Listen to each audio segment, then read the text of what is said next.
Hey everybody, Matthew here with the plant of the week. And I'm so glad we're doing this plant this week because I love the ponytail palm. Now, let's start out with the name. It's not a palm, it's in its own family. It's more like a cacti, cactus. When you have multiples, this is cactus, because there's 5 in here. This is a cacti. But you treat them more like a cactus. They love lots of sun. They love it hot. They love it dry. And they don't like hard freezes. However, these things can make it through what Jacksonville throws at it. There are ponytail palms growing all over town, and I've been here for a long time.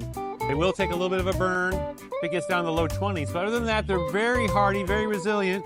And we have them in all different sizes. So I have some babies here. There's like 5 little bulbs in here. I got a single one in here.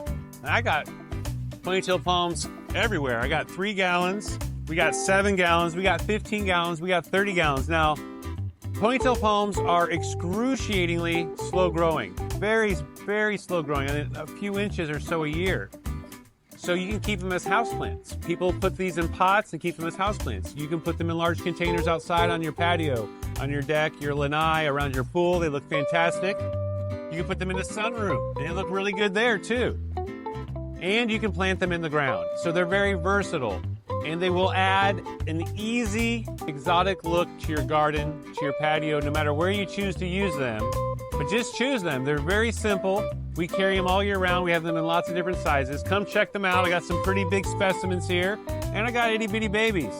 Till next time, guys. Hey, don't forget, check us out on our Instagram, on our Facebook, and our YouTube channel for more gardening tips and tricks to keep you growing.